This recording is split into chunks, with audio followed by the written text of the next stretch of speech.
95% de l'échange qui se fait dans l'automobile, au lieu que ça se fasse autour des entreprises, mais c'est en dehors des entreprises. On permet à tout le monde d'aller acheter le véhicule à l'étranger. Cela ne peut pas créer de la valeur et ni le règle. Un autre élément, prenons par exemple le secteur des logements. Dans le secteur des logements, on a laissé presque 40 ou 50 ans en République démocratique du Congo, les Congolais à payer leur logement chez les propriétaires de maisons, au lieu que ça soit dans le système bancaire. Et c'est pour ça que vous voyez qu'à chaque fois, vers la fin du mois, le marchand va chercher de l'argent, la monnaie de l'échange qu'on appelle dollar américain, et même nous, les particuliers, on a besoin de dollars américains pour payer les logements. Je reviens à vous, il est 10h à Kinshasa, Moïse Chamala, pour la dernière livraison de la Minute Info. Moïse, bonjour. Est-ce que l'actualité a évolué? Bonjour, Christophe Chimikoufoua. L'actualité reste dans les rares. Ici.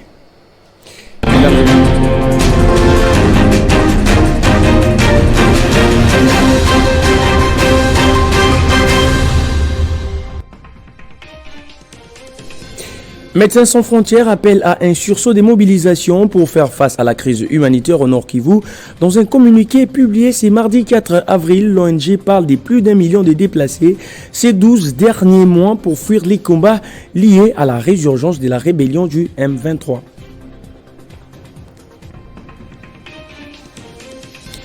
11 personnes sont portées disparues après les naufrages d'une embarcation lundi 3 avril sur la rivière Ituri dans son bief entre Beni et Mambasa. Les victimes sont des passagers qui passent par cette rivière depuis l'effondrement du pont qui relie les deux entités. Au moins 17 personnes étaient à bord de cette pirogue en planche.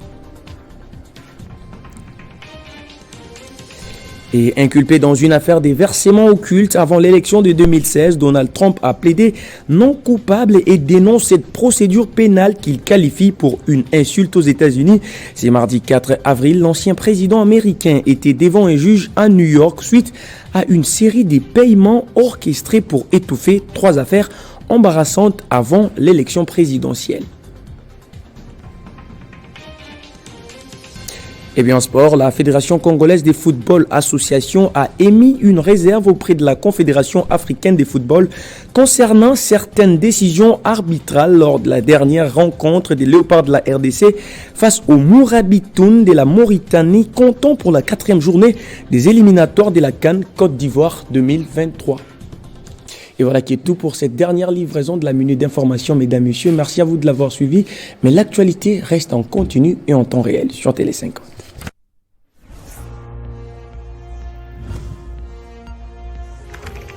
L'actualité reste en continu.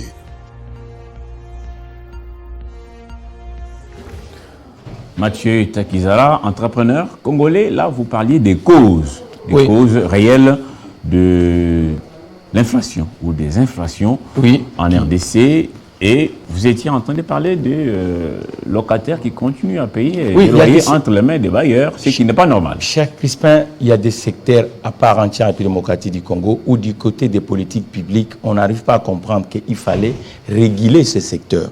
Parce que c'est là aussi on doit créer. Vous voyez, la démographie congolaise aujourd'hui n'est pas soignée dans le terrain salarial. Pourquoi? Il y a des métiers, par exemple le métier de peintre, le métier de mécanicien, le métier de l'agent immobilier, le métier d'agriculteur, le métier... Tous ces métiers-là sont négligés. C'est comme si on ne peut pas créer des entreprises dans ce secteur.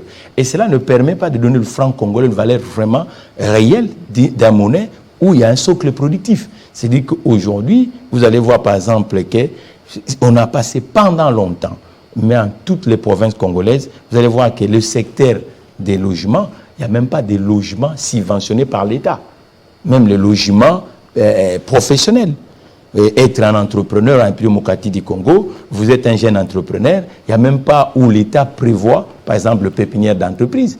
Prenons le stade de Martyr. Ça pouvait, il y a beaucoup de locales à l'intérieur là. Ça pouvait être un bel outil où on crée une pépinière d'entreprise pour les jeunes créateurs d'entreprises de la ville de Kinshasa avec des logements de loyers à prix modeste pour faire et puis embellir le cadre. Il y a beaucoup de bâtiments congolais, même dans la place de Kalina, où on peut permettre que celui qui commence dans l'aventure entrepreneuriale se sent aussi encouragé et accompagné.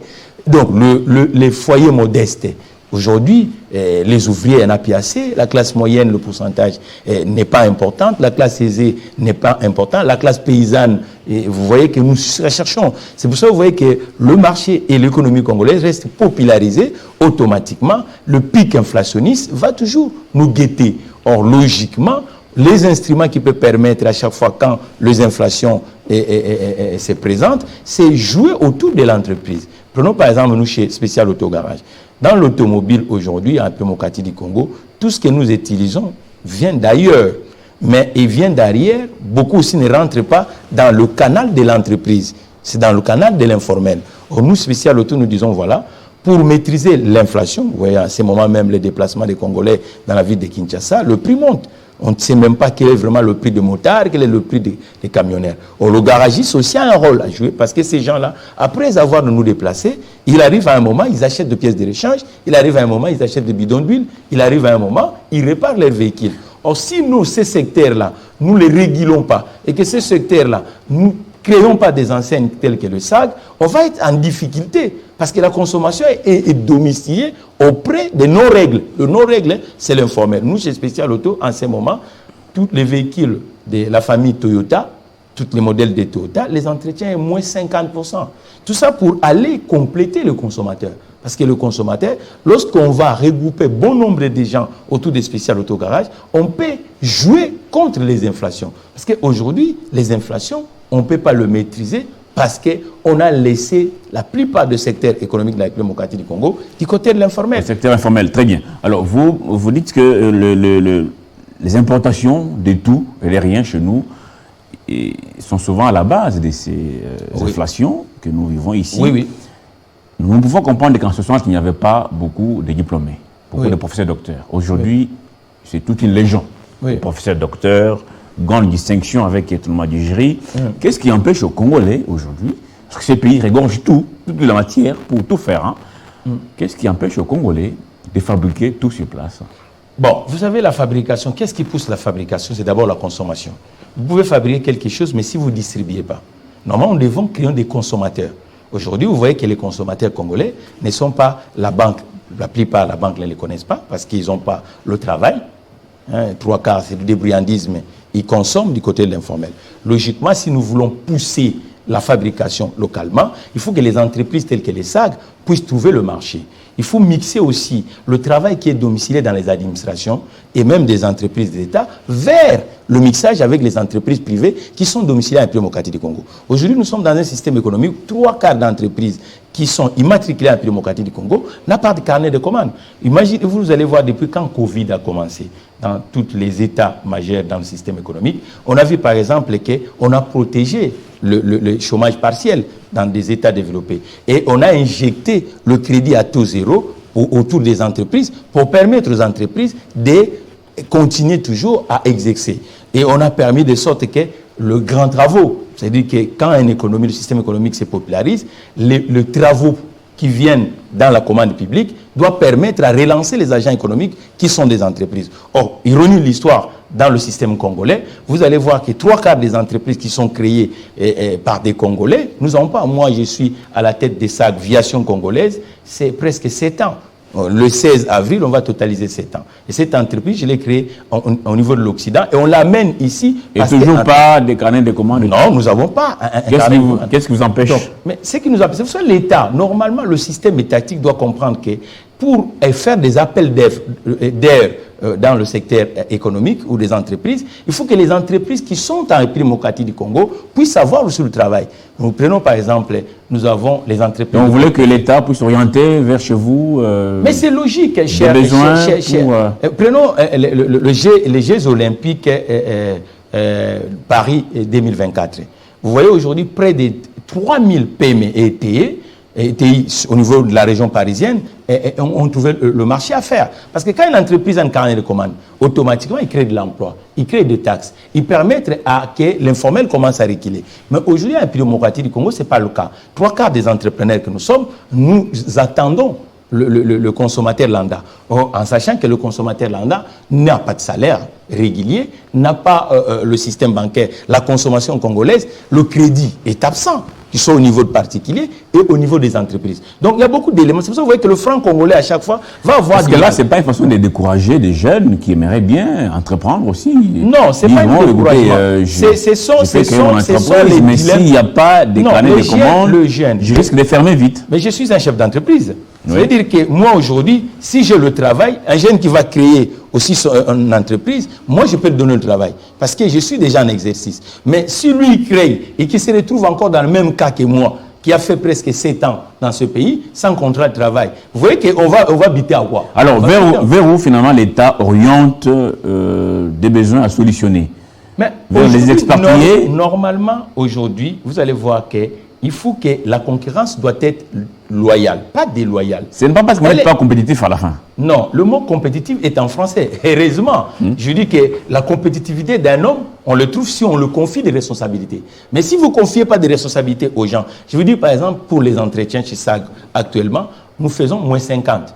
Et il y a de certaines choses, nous disons, voilà, vous achetez une pièce de l'échange et le main-d'œuvre est exempté. C'est là, c'est pas... Non, moins 50, là n'est pas le problème, mais la qualité du travail rendu. La qualité, mais venez dedans, monsieur Crispin, donnez-nous le travail et c'est là où vous allez juger. C'est-à-dire qu'on ne juge pas quelqu'un sans avoir le responsabilité. Et que les entreprises ont aussi la façon d'être innovatrices lorsqu'ils ont ce qu'on appelle le travail avec eux. C'est le travail qui change aussi les habitudes des uns et les autres. Vous voyez que la plupart des entreprises, surtout le PME, nous n'avons pas le travail. Donc c'est ça le vrai problème. C'est-à-dire que le ministère de l'économie, c'est là où je dis à mon confrère, l'aîné Vital Kamerhe, parce que c'est aussi un économiste, il doit maintenant comprendre réellement le problème des entreprises en République démocratique du Congo. Il ne faut pas voir, quand vous arrivez à la tête du ministère de l'économie, comme si l'économie congolaise, c'est uniquement les entreprises portefeuille. L'économie congolaise, c'est aussi les entreprises du côté privé, parce qu'ils doivent travailler en synergie. Il faut visiter, il faut comprendre le moral des chefs d'entreprise congolaises. Est-ce que réellement nous avons le travail?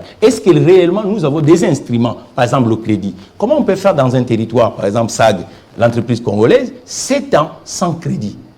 Vous voyez? Vous avez toqué partout sans succès? Donc je crois que... Est-ce que vous savez vous vendre? Oui, je suis tout le temps avec vous dans vos médias. Et il n'y a pas 3-4 entrepreneurs d'État moderne congolais qui partagent avec vous les journalistes dans ces pays. C'est ça déjà, c'est permettre à dire que voilà, il faut... Les Américains ont crié à Zuckerberg, les Nigériens ont crié à Dangote, et tous les États du monde. Alors, une question. Donc, je crois qu'aujourd'hui, nous devons parler de nos problèmes. Qu'est-ce qui fait que finalement, l'État congolais a tendance à accorder beaucoup plus de crédit en termes de... S'il faut parler compétitivité, bien sûr, plus de crédit aux entreprises étrangères qu'aux Congolais. C'est une question de confiance ou on est quelque part un peu complexé? Non. On souffre d'un complexe? Non, normalement, si nous sommes complexés aujourd'hui, et c'est pour ça que vous voyez qu'on tarde, on ne crée pas plus des emplois dans ces territoires. Parce que logiquement, l'État doit créer ce qu'on appelle une banque publique d'investissement. Et c'est simple à le faire. Nous avons un actif du côté bancaire en République démocratique du Congo. Nous avons par exemple la banque d'assurance. Et tout argent qui rentre sur l'assurance, nous le faisons quoi avec? C'est un budget, on pouvait réinjecter autour des entreprises congolaises. L'argent que nous prenons par exemple de cotisations, des retraites au niveau des CNSS, qu'est-ce que nous faisons avec? Vous comprenez? Donc aujourd'hui, et c'est que nous collectons par exemple les fonds de promotion industrielle. Donc aujourd'hui, on peut créer, et rien qu'en sidérgeant l'actif... Y compris d'ailleurs les fonds miniers pour les générations futures. Oui, et même les fonds miniers. Ça veut dire qu'il faut maintenant créer une banque publique d'investissement en République démocratique du Congo avec une branche cautionnaire. C'est-à-dire une branche cautionnaire qui va permettre, lorsque l'entrepreneur congolais se pointe dans un banquier commercial qui donne du cash flow et que cette fameuse caution étatique va garantir le banquier à investir autour de l'entreprise congolaise. Sinon, ça va être des poids de mesure dans le marché congolais. Elle n'est pas régulée parce que, vous avez dit tout à l'heure, que c'est aussi les confrères qui sont venus d'ailleurs, parce que la plupart de ces confrères, pourquoi ils résistent? Et ils ont une économie communautaire.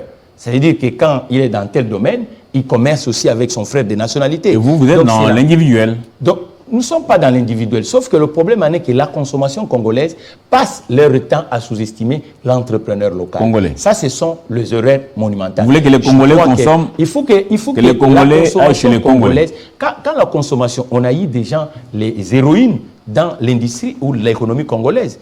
Prenons par exemple les Kindwelo. les Fondji, les Dokolo, et ces gens-là ont fait tâche à la République démocratique du Congo? Non. Je crois qu'aujourd'hui, nous devons avoir cette saut d'orgueil aussi, localement, en disant il faut permettre aux entrepreneurs congolais aussi de jouer la carte économique. Parce que si aujourd'hui, vous nous donnez ni les possibilités de taper dans l'hameçon, et vous passez que vos temps uniquement à nous dire que non, vous voyez, vous n'êtes pas compétitif. Je vous invite, chez Crispin, de visiter par exemple les sites SAG dans la ville de Kinshasa. Peut-être vous-même, vous allez comprendre que nous sommes compétitifs. Nous sommes compétitifs, il faut que le paix de travail qui est dans ces secteurs soit aussi domicilié par des entreprises congolaises pour que nous puissions compresser les inflations. Parce qu'aujourd'hui, pour produire, nous devons avoir des distributeurs. L'usine commerce avec un distributeur. Lorsque les distributeurs, même dans le secteur agricole, nous disons beaucoup qu'on doit partir sur le secteur agricole. Est-ce qu'on a regroupé les agriculteurs par des coopératives agricoles? Est-ce qu'on a créé les logisticiens, les transporteurs pour évacuer? Est-ce qu'on a permis d'avoir les transformateurs au niveau local pour acheter ce que les agriculteurs vont commencer à faire? De quoi? Et donc, il faut créer les écosystèmes dans le secteur. Cela va permettre, prenons par exemple l'assurance. Tout ce qui est comme sinistre au niveau de Sonance, ça devait passer autour des garagistes structurels. Et c'est lorsqu'un garagiste structurel a le travail des sinistres, il va créer de l'emploi, il va créer de la valeur. Et on verra que tout ce que les détenteurs de véhicules, ceux qui ont des véhicules payent à la SONAS, ça devait vous revenir pour... Logiquement, dans l'économie réelle, dans des états majeurs, les garagistes travaillent avec qui? Ils travaillent avec le financier, ce qu'on appelle le banquier. Quand M. Crispin va acheter le véhicule, au lieu de vous sortir cash, automatiquement, on va faire l'avance des fonds. Vous allez commencer à payer petit à petit. Et c'est le banquier qui vire au garagiste. Le garagiste travaille encore avec qui? Avec les fabricants. Ceux qui fabriquent des bougies, ceux qui fabriquent des pneumatiques, ceux qui fabriquent des huiles, ainsi de suite. Les garagistes travaillent encore avec qui? Avec les marques. C'est-à-dire que le marque, et ce n'est pas eux qui vendent le véhicule. Or, la République démocratique du Congo, qu'est-ce qui se passe? C'est-à-dire que les Congolaises et Congolais achètent des véhicules à des gens qui n'ont même pas d'atelier. Maintenant, si vous avez le problème, comment vous allez avoir l'éducation ou la planification de consommation dans ces secteurs? Parce que tout utilisateur de véhicules dans ces pays n'utilise pas dans le même usage. Il y en a qui utilisent, ils sont urbains, il y en a qui utilisent, qui sont rurales, il y en a qui utilisent dans l'utilisation professionnelle, il y en a qui utilisent dans l'utilisation institutionnelle, avec le pic des embouteillages qui sont aujourd'hui à la démocratie du Congo. Normalement, si nous passons dans la case garage structurel, on peut éviter beaucoup de choses. Mais aujourd'hui, nous n'évitons pas beaucoup de choses. Les ménages congolais s'appauvrissent tous les jours dans la consommation automobilière. Donc je crois qu'aujourd'hui, nous devons responsabiliser les entrepreneurs qui sont d'abord aujourd'hui en République démocratique du Congo. C'est eux qui peuvent être aussi les ambassadeurs en cherchant des investisseurs à l'étranger. Parce que pour chercher un investisseur à l'étranger, le plus simple, c'est quoi, cher Crispin? Lorsque vous donnez du contracteur autour des spécial autogarage, nous allons avoir besoin de batterie. Ça veut dire qu'on peut signer un accord avec Bosch. C'est-à-dire que le batterie, Bosch va travailler avec Spécial Autogarage. Vous pouvez signer un accord avec Michelin pour le pneumatique, ainsi de suite. Je crois qu'aujourd'hui, la maturité, c'est ce que les Chinois ont fait, c'est ce que les Marocains ont fait, c'est ce que le Nigeria a fait. Donc automatiquement, si nous voulons faire regagner et que la monnaie congolaise puisse avoir de la valeur ajoutée, il faut que la monnaie congolaise repose autour de l'échange économique. Et l'échange économique, ce sont les ateliers. Vous n'êtes pas les seuls garagistes, il y en a d'autres. Est-ce que vous êtes organisés entre vous d'abord pour faire bloc et puis faire pression après? Non, nous sommes pas... Il faut qu'on travaille en partenariat. Nous ne sommes pas à la guerre pour qu'on se suspecte. Non. Et les synergies, c'est fait dans deux nations, c'est entre vous les consommateurs et les institutionnels et les administrations. Il faut que maintenant, aujourd'hui, les garagistes structurels dans le pays, il n'y en a pas assez. Le République démocratique du Congo, aujourd'hui, a une énorme pauvreté de biens mécanisés. Donc, les propriétaires des véhicules, qu'ils soient les institutions, la compréhension professionnelle est absente. Donc, je crois qu'aujourd'hui, les paix qui sont déjà sur le terrain, le système de la République doit les responsabiliser. En responsabilisant ces gens-là, vous allez voir qu'on peut faire naître l'industrie que nous cherchons tant. Parce que toutes les motoristes du monde, la plupart, ont commencé comme des ateliers. Parce que c'est eux qui comprennent les problématiques. Mais si on veut avoir l'usinage, ça n'importe pas comme ça. L'usinage, c'est sur le terrain, nous devons chercher. Imaginez-vous à l'époque, si on avait compris la vision, la philosophie de MB. Vous avez connu MB dans la ville de Kinshasa, qui était un garagiste. Mais il a compris que la ville de Kinshasa avait un problème des transports, le déplacement de masse. Et qu'est-ce qu'il a fait? Il a acheté uniquement que le châssis et la tête du véhicule et le moteur, mais le reste, tout ce qui est la partie carrosserie, était fait ici, dans ces ateliers, à Matete, ainsi de suite. Et c'est là à créer une valeur ajoutée. Si on avait soutenu ces messieurs, ils pouvaient devenir même un motoriste congolais. Et chez vous, c'est quoi la valeur ajoutée dans votre garage? Notre valeur ajoutée aujourd'hui, c'est d'abord, nous comprenons les numériques, le 21e siècle. Parce que le problème des consommateurs congolais est tout dans l'étendue du territoire. Aujourd'hui, avec Spécial Auto Garage, vous pouvez acheter sur le 26 provinces via les numériques. Vous êtes à Matadi, au lieu de venir à Kinshasa pour venir chercher le pneumatique, vous payez via le mobile money. Automatiquement, le pneumatique va quitter Kinshasa et jusqu'à vous êtes à Kikwit pareil, vous êtes partout pareil. Et nous aussi, notre valeur ajoutée, c'est des gens d'accompagner les consommateurs du côté de l'automobile.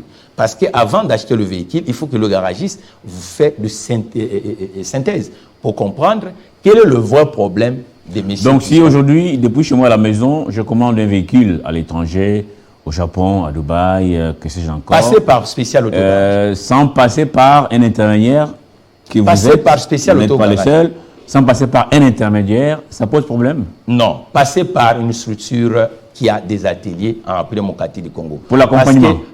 Mais oui, mais parce que le véhicule, c'est un engin. Et cet engin est technologique. Normalement, les machines, on achète avec la personne qui sera capable de vous accompagner dans la partie économique, la partie technique. Mais si vous achetez sans quelqu'un qui va vous accompagner, comment vous allez budgétiser? Aujourd'hui, avec la transition, on va presque vers les voitures électriques. Est-ce que vous êtes déjà mis à jour par rapport à cette problématique? Il y a des gens qui ont payé, n'est-ce pas, des voitures électriques ici à Kinshasa et ça pose problème. À la première panne, ça calme. Normalement, la personne qui va aller acheter le véhicule électrique, il doit savoir d'abord quel est les garagistes au niveau local. Si ce véhicule a le problème... Je pose la question si chez vous, déjà, vous êtes mis à jour aujourd'hui par rapport à cette difficulté qui s'annonce, parce que ces véhicules sont assez compliqués à manier. Et ici, quand il faut intervenir, il faut faire intervenir un mécanicien, ça pose problème. Tous les véhicules d'aujourd'hui sont intelligents. Ils sont proches de l'aéronautique aujourd'hui. Parce qu'un véhicule d'aujourd'hui, ça se répare plus comme le véhicule des années 60. Aujourd'hui, le courant faible qu'on appelle l'électronique joue un rôle très très important dans le véhicule. L'autre fois, on avait que la partie mécanique et la partie électrique et le courant fort. Mais aujourd'hui, nous avons le courant faible. Donc, automatiquement, il faut... Et les véhicules d'aujourd'hui, rien que changer des huiles, et ça peut vous causer de tort si vous n'avez pas tous les outils constructeurs pour procéder. Mais nous, chez Spécial Auto Garage, vous voyez d'abord l'énergie électrique en démocratie du Congo, c'est un vrai problème. D'où la nécessité, nous ne devons pas aller vite dans des choses, nous devons adapter par rapport aux réalités congolaises. Et les réalités congolaises aujourd'hui, il faut nos routes, vous savez vous-même, quand vous sillonnez. Et les biens technologiques des dernières générations, aujourd'hui chez SAG, nous faisons par exemple le marque mythique chez les Américains, qu'on a donné le nom du président Abraham Lincoln, Ford. Et quand vous sillonnez, il n'y a pas mal de... Ce n'est pas tout garage qui peut prétendre de le maintenir. Donc il faut comprendre la technologie qu'on a mis sur ce véhicule qu'on appelle... Donc nous ne sommes pas prêts aujourd'hui au Congo à utiliser des voitures électriques. Non, le véhicule électrique, on peut l'utiliser. D'abord, ça coûte extrêmement cher. Le véhicule électrique, si vous voyez le pouvoir d'achat des Congolais, dans le pays où les gens consomment le véhicule électrique, il y a ce qu'on appelle le coût du pouce étatique. Vous allez voir aujourd'hui, par exemple, aux États-Unis, pour citer aux Américains d'acheter des véhicules fabriqués aux États-Unis, l'État donne le chèque quand vous achetez. C'est-à-dire quand le véhicule était 20 000 $, vous allez voir que l'État va mettre 6 000 $. Vous payez que 14 000 $ avec l'accompagnement financier d'une banque. Et le véhicule électrique, c'est pareil. Vous allez en France, vous allez partout. Vous allez voir quand vous achetez un véhicule électrique, automatiquement, il y a un coup de pouce étatique. Or, l'achat de véhicules en démocratie du Congo aujourd'hui, ça ne s'achète pas du côté formel. 3 des véhicules, vous, messieurs Crispin, je ne pense pas que vous avez acheté avec un accompagnement financier ou vous avez acheté chez un garagiste. Vous avez acheté chez un messier et qui vous a acheté, qui vous a vendu le véhicule. Donc, il faut maintenant organiser d'abord le secteur pour que nous puissions avoir ce genre de choses. Ce secteur n'est pas financé. ni par le praticien, ni par le consommateur. Nous allons conclure parce qu'on est à la fin de l'émission. On parle des problématiques des inflations en RDC. Il y a beaucoup à faire. Ouais. Par où faut-il commencer? C'est votre dernier mot pour maîtriser l'inflation en RDC. Donc, là où nous devons commencer, c'est d'abord régorger le paix de la consommation qu'on a autour des entreprises structurelles. Si la consommation va passer sur les entreprises structurelles, vous allez voir qu'on va créer beaucoup et on peut réguler. Et la compétition va se faire entre les acteurs structurels. Aujourd'hui, la compétition s'est faite d'une façon déloyale parce que le PCR de l'informel est supérieur. Il faut qu'aujourd'hui, le travail qui est domicilié autour des entreprises de portefeuille, il faut que ça passe aussi dans le PME, parce que si le PME on le travaille, nous allons maîtriser et la monnaie congolaise peut commencer à revenir dans le bon jour, comme à l'époque d'Albert Ndélé, parce qu'à l'époque on avait des commerçants structurels dans tout le pays et on créait plus d'emplois. Les chômeurs, il n'y avait pas plus de chômeurs. Les Congolais aujourd'hui, 3/4 sont chômeurs.